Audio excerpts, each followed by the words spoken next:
Kumarapuram station என்ற ஒரு கதை.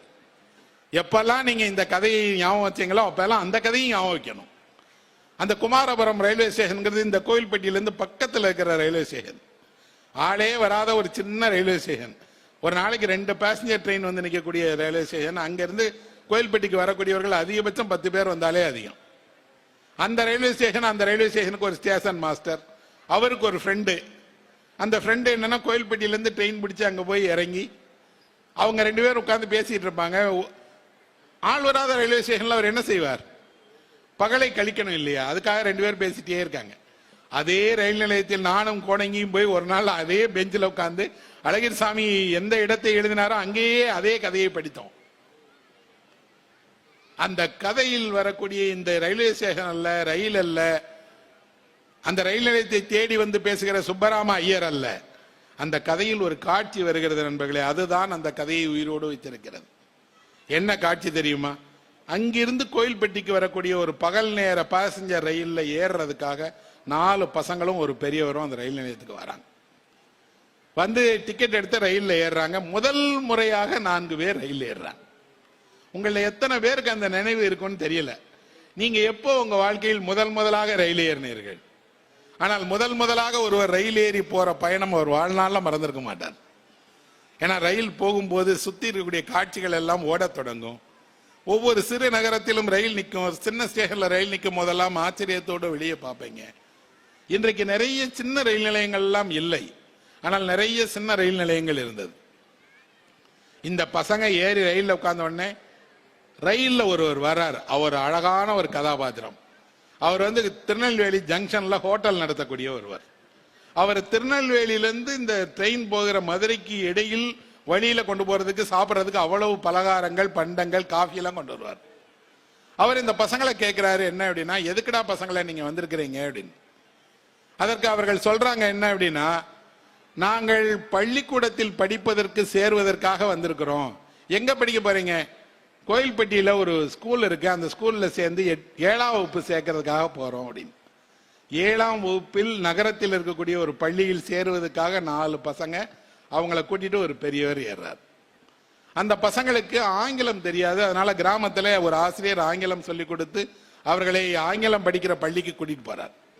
அந்த பசங்க ரயிலில் பேசிக் கொள்கிற விதம், ரயில்ல அவர்களுக்கு இடையில நடக்கிற உரையாடல், அதுல ஒரு அழகான வரியை அழகர் சாமி எழுதியிருக்கிறார். என்னன்னா, யாரெல்லாம் குழந்தைகளை அக்கறையோடு பார்த்துக் கொள்கிறார்களோ அவர்களெல்லாம் தகப்பன் என்றால் ஆசிரியர்களும் தகப்பான் தான் இல்லையா அப்படின்னு எழுதியிருக்கிறார். அந்த பெரியவர் சொல்றாரு, யாரு பிள்ளைங்களை அக்கறையோட பார்த்துக்கிட்டாலும் அவங்க எல்லாம் தகப்பன் தானா, ஆசிரியர்களும் தகப்பன் தாயா, அதனால அவங்கள பள்ளிக்கூடத்துக்கு கூட்டிட்டு போங்க. அவர்கள் கோயில்பட்டிக்கு வந்து இறங்குறாங்க. வந்து இறங்கினால் அங்க இருக்கக்கூடிய ஒரு போர்ட்டர் அவர்களை கூட்டிட்டு போய் சாப்பாடு கொடுத்து தங்க வச்சு பள்ளிக்கூடத்துக்கு கூட்டிட்டு போய் அவங்க கலந்து கொள்ளக்கூடிய பரீட்சையை எழுத வைத்து அவர்களுக்கு தேர்வுக்கான இடம் கிடைக்க வைக்கிறார். தேர்வு எழுதுகிறார்கள். ஆங்கிலத்தில் தேர்வு. இந்த பசங்க படிச்சதெல்லாம் எழுதிடுறாங்க. ஆனால் ஆச்சரியமான ஒரு விஷயம் இருக்கு. என்னன்னா, இந்த பள்ளிக்கூடத்தினுடைய தலைமை ஆசிரியர் தான் இவர்கள் ரயில்ல பார்த்த ஒருத்தர். இவங்களை பக்கத்தில் உட்கார்ந்து ரயில்ல பார்த்துட்டு வந்த ஒருவர். கதை அது அல்ல. சின்ன ஊர்ல இருந்து முறையா படிக்கிறதுக்கு ஒரு நகரத்துக்கு வரக்கூடிய மாணவர்கள், அவர்களுடைய தடுமாற்றம், ஆங்கிலம் தெரியாவிட்டால் நாம எப்படி போய் அந்த பள்ளிக்கூடத்தில் சேர்றதுன்னு தெரியாத குழப்பம், அதுக்கப்புறம் தன்னம்பிக்கையோடு அவர்கள் நடந்து கொள்கிற விதம், அவர்களுக்கு ஒரு உணவு அளிக்கக்கூடிய ஒரு போர்ட்டர், எத்தனை எத்தனை எத்தனை எத்தனை இந்த கரிசல் மண்ணினுடைய அசலான மனிதர்களை அவர் எழுதியிருக்கிறார். இதுல ஒருத்தர் ஒரு பெரிய ரயில்ல இவங்களுக்கு எதிர் சீட்ல உட்கார்ந்துட்டு வந்தார் இல்லையா, அவர் சொல்றாரு, பசங்களா நீங்கெல்லாம் படிச்சு காலேஜுக்கு வந்தா திருநெல்வேலிக்கு வந்துருங்கடா, ஏன் ஹோட்டல்ல சாப்பாடு போடுறேன்டா அப்படின்னு. அப்போ அவர்கிட்ட கேட்கிறாங்க, ஐயா உங்க ஹோட்டல்ல சாப்பிட்ட எல்லாரும் கணக்கு வச்சு கொடுத்துருவீங்களான்னு. சில பசங்க கொடுப்பாங்க, சிலரால கொடுக்க முடியாது. கொடுக்காட்டா என்னையா படிக்கிறவனுக்கு சாப்பாடு போடுறது தப்பா அப்படின்னு கேட்கிறார். ஏன் கதையில் வாழுகிற மனிதர்களை திரும்ப திரும்ப நான் பேசிக்கொண்டே இருக்கிறேன், முக்கியம் என்கிறேன் என்றால், அவர்கள் எல்லாம் வாழ்க்கையில் நீங்கள் நடந்து கொள்ளாத ஒன்றை நடந்து கொள்ள வேண்டும் என்பதற்காக வலியுறுத்துறாங்க. இந்த கதையில் ஓடக்கூடிய ஹோட்டல் ஓனர் சொல்றாரு, அப்படியெல்லாம் அறத்தோடு தான் வேலை செய்யணும், அறத்தோடு தான் தொழில் நடத்தணும், அறத்தோடு தான் உணவகம் செய்யணும்னு சொல்றாரு. யாரோ ஒருவர் யாரோ படிப்பதற்காக வந்திருக்காங்க, ஆனா யாரோ ஒரு போர்ட்டர் அவர்களை வீட்டில் தங்க வச்சு பள்ளிக்கூடத்துக்கு கூட்டிட்டு போய் அட்மிஷன் வாங்கி கொடுக்கிறார். அப்படி என்றால் இந்த உலகத்தின் மீது இந்த கதையை படிப்பவர்களுக்கு நம்பிக்கை வருது. நாம இப்படிப்பட்ட மனுஷங்கள்லாம் இருக்கிறாங்க, இவர்கள்லாம் இருக்கிற வரை நாம் இந்த உலகத்தில் மகிழ்ச்சியோடு இருக்கலாம், இவர்களை எல்லாம் நம்பலாம், இவர்கள் எல்லாம் உதவி செய்வார்கள்ங்கிற நம்பிக்கை நமக்கு வருகிறது. அப்புறம் அந்த சின்ன ரயில்வே ஸ்டேஷன், அந்த ரயில்வே ஸ்டேஷனுடைய பகல் நேரத்தை எழுதியிருக்கிறார். தயவு செய்து ஒரு முறை நீங்கள் என்றைக்காவது ஒரு நாள் ஒரு அரை மணி நேரத்தை நீங்கள் அந்த குமாரபுரம் ரயில்வே ஸ்டேஷன்ல போய் உட்கார்ந்து பாருங்க, எவ்வளவு உண்மையாக ஒரு எழுத்தாளர் எழுதியிருக்காருன்னு தெரியும். எழுதுவதோடு ஒரு வேடிக்கையான விஷயத்தையும் எழுதியிருக்காரு. அந்த ஊர்ல ரயில் நிலையம் வைத்ததால் என்ன பிரயோஜனம் என்றால், ரயிலுக்கு தண்ணீர் பிடிப்பார்கள். இப்போ உள்ள ரயில்லாம் தண்ணி பிடிக்காது. அந்த காலத்தில் வரக்கூடிய ரயில்லாம் ஒரு இடத்துல நின்று தண்ணீர் பிடிக்கும். தண்ணீரை ரயிலில் இருந்து பெற்றுக்கொள்ளலாம். தண்ணீர் கிடைக்காத கரிசல் காட்டு கிராமத்தில் ரயில்ல இருந்து தண்ணி பிடிக்கிறதுக்காக பயன்படுத்துவாங்க. ரயில்ல ஆட்கள் ஏறுறாங்களோ இல்லையோ, கிராமத்துக்கு தண்ணி கொடுக்கறதுக்காக ரயில் இருக்கட்டும் சொல்றாங்க. ஒரு கதைக்குள் எத்தனை சின்ன சின்ன சின்ன சின்ன சின்ன சின்ன அழகான விஷயங்கள், அழகான மனிதர்கள், அவர்களுடைய வாழ்க்கை, அதை எழுதப்பட்டிருக்கக்கூடிய விதம். அப்படின்னா கதை என்பது வெறும் கதை அல்ல, படித்து நல்லா இருக்கு நல்லா இல்ல, எனக்கு பிடிச்சிருக்கு பிடிக்கல அப்படிங்கறத மட்டும் சொல்லக்கூடிய உலகம் அல்ல. இந்த கதைகள் எல்லாம் நம்முடைய சமகாலத்து வாழ்க்கையை, இப்ப இருக்கக்கூடிய நீங்களும் நானும் பார்த்த, அல்லது என் தந்தை பார்த்த, என் தாத்தா பார்த்த உலகத்தை சொன்னது. ஆனால் இரண்டு பெரிய எப்பிக்னு சொல்லப்படக்கூடிய இதிகாசங்கள் இந்தியாவில் இருக்கு. அது காஷ்மீர்ல இருந்து கன்னியாகுமரி வரைக்கும் எல்லோருக்கும் தெரிந்த கதை. எங்க போய் நீங்கள் மகாபாரதத்தை சொன்னாலும் எல்லாருக்கும் தெரியும், எங்க போய் ராமாயணத்தை சொன்னாலும் ரெண்டுக்கும் தெரியும். இந்த இரண்டு கதைகளும் இந்தியா முழுவதும் எல்லா மக்களுக்கும் தெரியும். பழங்குடி மக்களுக்கு கூட இந்த கதைகள் தெரியும். பழங்குடி மக்களிடம் கூட இந்த கதையினுடைய மாறுபட்ட வடிவங்கள் இருக்கு. இந்த இரண்டு கதைகளிலுமே இரண்டு பேரை எனக்கு ரொம்ப பிடிக்கும். கதையில் வாழக்கூடிய மனிதர்களில் நான் இவர்களை என்னுடைய ஆதர்சங்களாக எப்பவுமே வைத்துட்டு இருப்பேன். ஒருவர் யார் என்றால் ராமாயணத்தில் வரக்கூடிய பரதன். ராமனை அல்ல, எனக்கு ராமாயணத்தில் மிகவும் படித்த கதாபாத்திரம் பரதன் தான். ஏன் அப்படின்னா, பரதன் ஒருவன் தான் தாயை கண்டிக்கிற மகனாக இருக்கிறான். எல்லா மகனையும் அம்மா தான் கண்டிப்பாங்க. ஆனால் முதல் முறையாக ஒரு மகன் தாயை கண்டிக்கிறான். அம்மா, நீ மகன் நல்லா இருக்கணும்னு நினைக்கிறது தப்பு இல்லம்மா, அடுத்தவன் நல்லா இருக்க கூடாதுன்னு நினைக்கிறியா, அது தப்புமான்னு நினைக்கிறான். அப்படின்னா அம்மாக்களுக்கும் அறிவுரை சொல்லத்தான் வேண்டி இருக்கிறது. அம்மாக்கு அறிவுரை சொல்லக்கூடிய பரதன் என்ன சொல்றான் அப்படின்னா, அம்மா, ராமன் உன்னை தாயை போல நினைச்சிட்டு இருக்கான், அவன் ஆளக்கூடாதுன்னு சொல்லி என்னைக்கு நான் கேட்டனா அந்த பதவி எனக்கு வேண்டுமா என்று. அப்படின்னா ஒருவர் அவர் ஆசைப்படாத ஒன்றை அவங்க அம்மா ஆசைப்பட்டுறாங்க. அம்மா ஆசைப்பட்டதோடு அதற்கான எல்லா வழிகளையும் செய்து கொடுத்துறாங்க. ஆனால் மறுக்கிறார். மறுத்து விட்டு இப்படியெல்லாம் நடந்துருச்சுன்னு கோசலையினிடம் ராமன் போய் தன்னுடைய தாயிடம் சொல்றான், அம்மா, நான் அல்ல பரதன் தான் ஆளப் போகிறான்னு. ராமனுடைய அண்ணன் என்ன சொல்றா தெரியுமா, நின்னிலும் நல்லவன் அவன் சொல்றா. உன்னை விடவும் நல்லவன்பா பரதன்.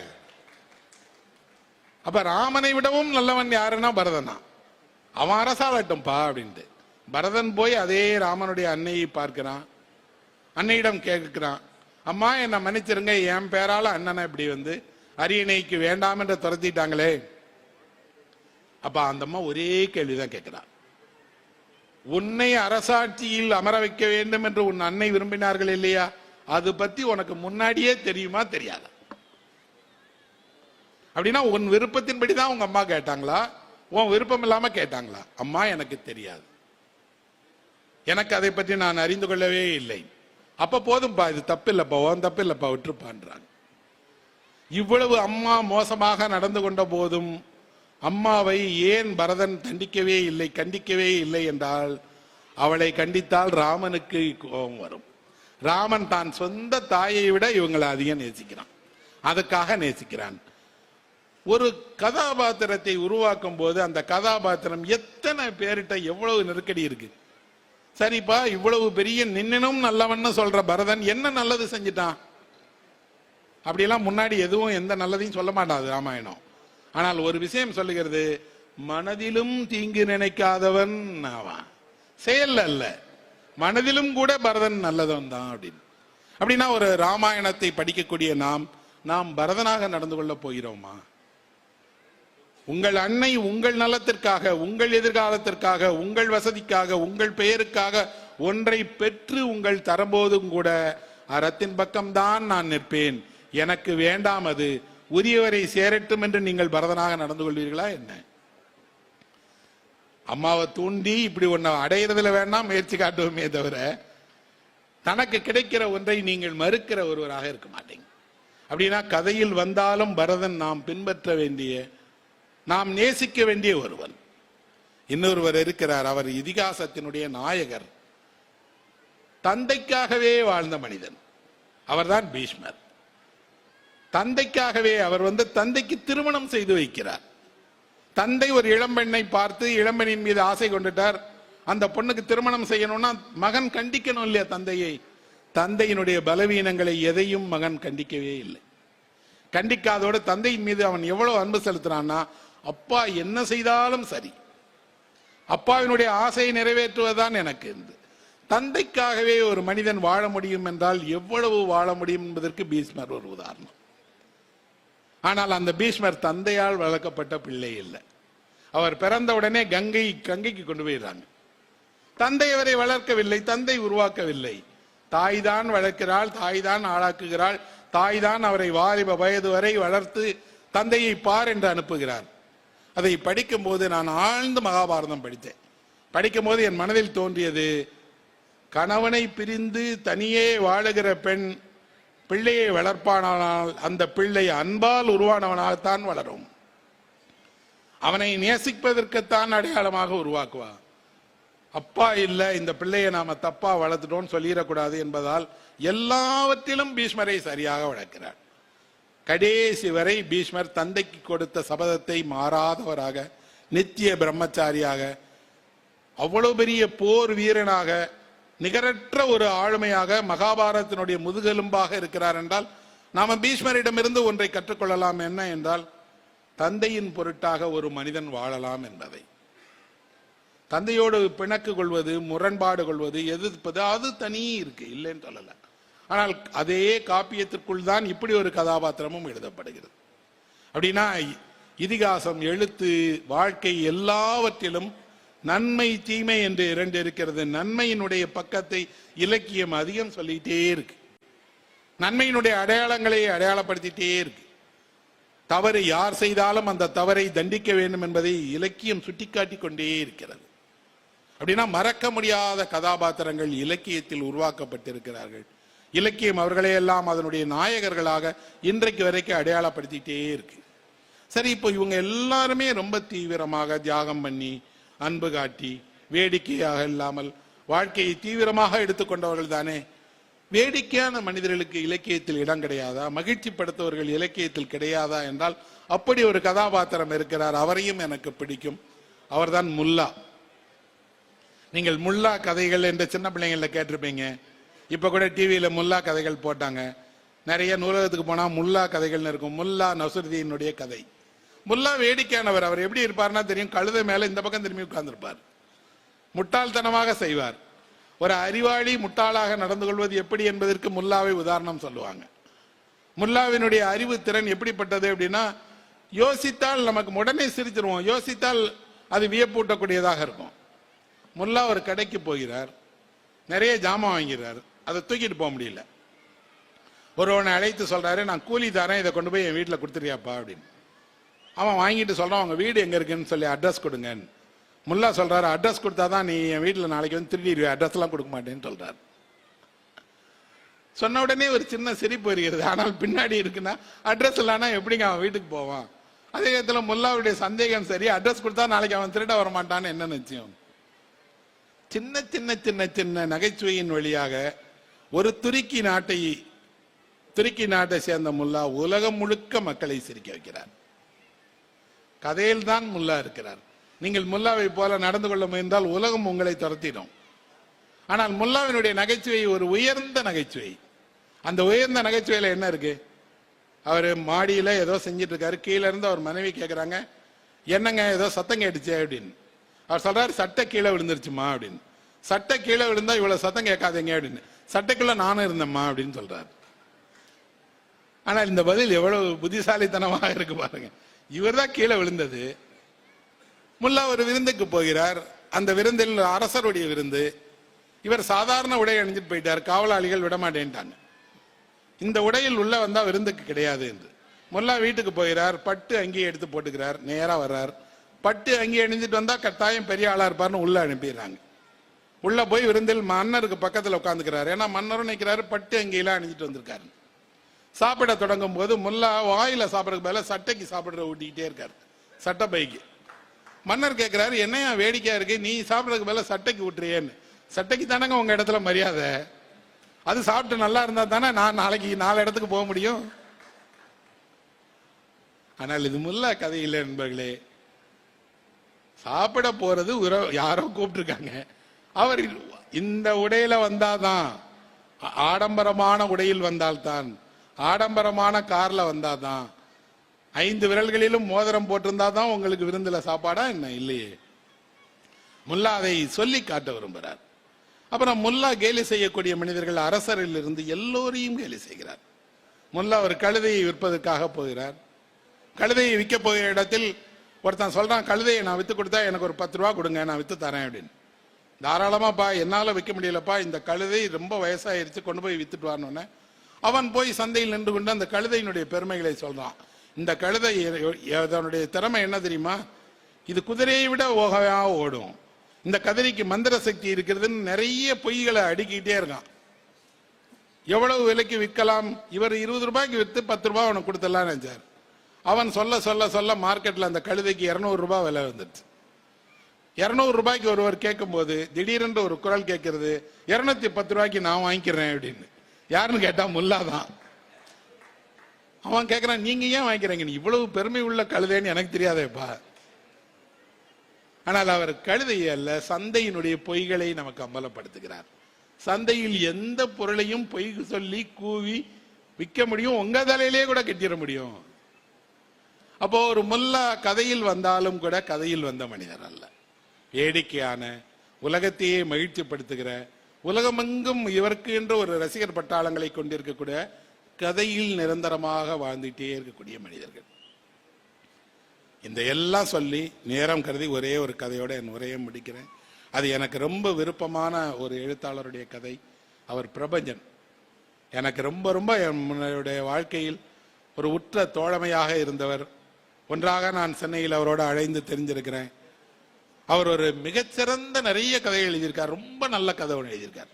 கதையினுடைய பெயர் மீன் அப்படின்னு. நீங்க ஒரு தடவை அந்த கதையை ஒருத்தர் படிச்சா நாக்கில் எச்சு ஊறாமல் உடனே மீன் சாப்பிடணும்னு ஆசை வராமல் இருக்கவே இருக்காது. ஒரு கடற்கரை புதுச்சேரியில் வாழக்கூடிய கிராமணி என்ற ஒருவர், அவருக்கு 3 வேளை மீன் வேணும். காலையில, மத்தியானம், நைட்டு வேணுங்கிறதோட அவருக்கு ஜலதோஷம் வந்துட்டா உடனே அதுக்கு ஒரு மீன் சொல்லுவார், காய்ச்சல் அடிச்சா அதுக்கு ஒரு மீன் சொல்லுவார், உடல் நோவு வந்தால் அதுக்கு ஒரு மீன். அவருக்கு எல்லாமும் மீன் மீன் மீன். அந்த அம்மா வீட்டுல மீன் சமைச்சு கொடுத்துட்டே இருக்கணும். அதுல ஒன்னொன்னையும் எப்படி சமைக்கணும்னு வேற சொல்லுவார். எந்த நேரத்திலும் ஒரு பெரிய மீனோட வீட்டு வாசல்ல வந்து நின்றுவார்.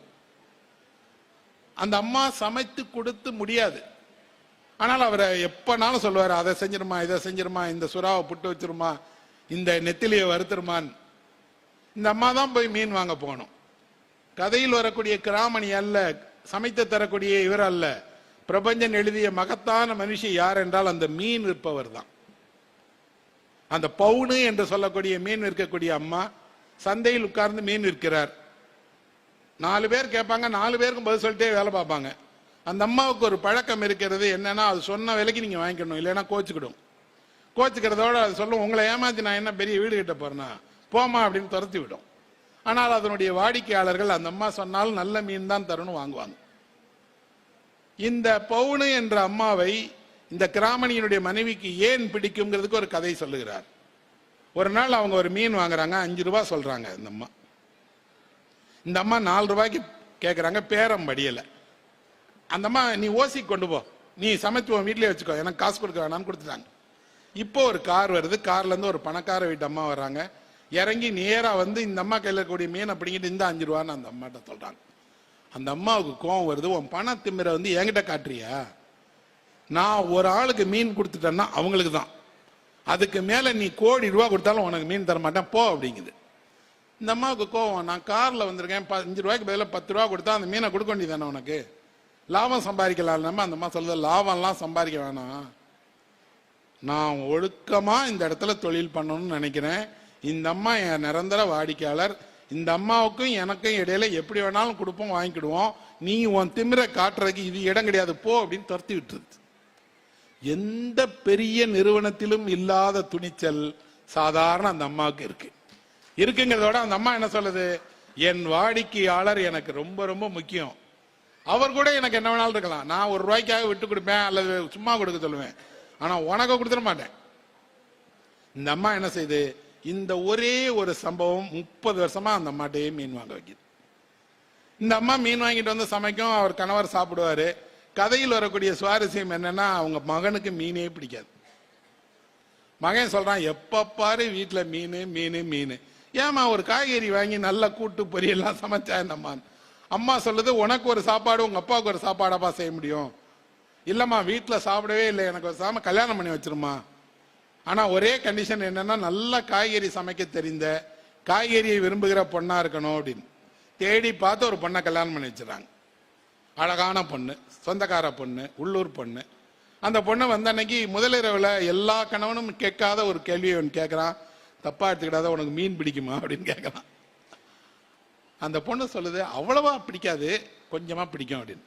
நல்ல வேலை, நல்ல காய்கறிகள் சாப்பிடலான்னு. 2 நாள் ஆகிறது, இவங்க வீட்டுல விருந்து நடக்கு.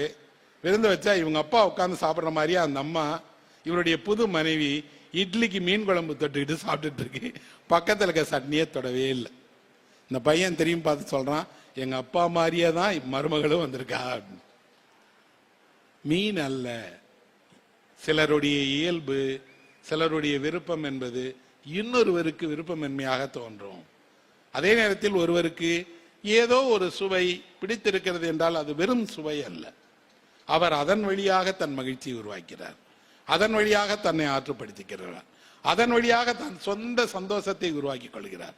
இந்த வாழ்க்கை என்ன என்றால், இவ்வளவு ஒரு பெரிய மீனா இருந்தால் வாங்கிட்டு வந்து நிற்கும் போது அந்த அம்மா சொல்லுது, தினம் தானையா சாப்பிட்ற, உனக்கு இந்த ஒரு நாள் கூட அழுத்தே போகலையானா அந்த ஆள் சொல்றாரு, மீன்ல மட்டும் அழுக்கவே அழுக்காதுமான்னு கோச்சிக்கிட்டே சமைச்சு கொடுத்துறாங்க.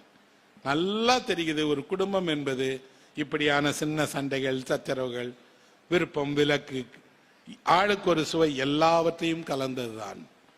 அந்த கதை ஒரு சின்ன சித்திரத்தை நமக்கு தருகிறது. இந்த வாழ்க்கையில் எல்லாமும் இருந்தாலும் இந்த வாழ்க்கைக்கு வெளியிலிருந்து ஒரு கை அன்றாடம் உங்களுக்காக உழைத்து கொண்டு, பொது வெளியில் நீங்கள் பார்த்தாலும் உங்களால் மறக்கப்பட்டு வருகிற அந்த மீன் விற்கக்கூடிய அந்த பெண்ணை போன்றவர்கள் இந்த உலகத்தில் தான் வாழ்கிறார்கள்.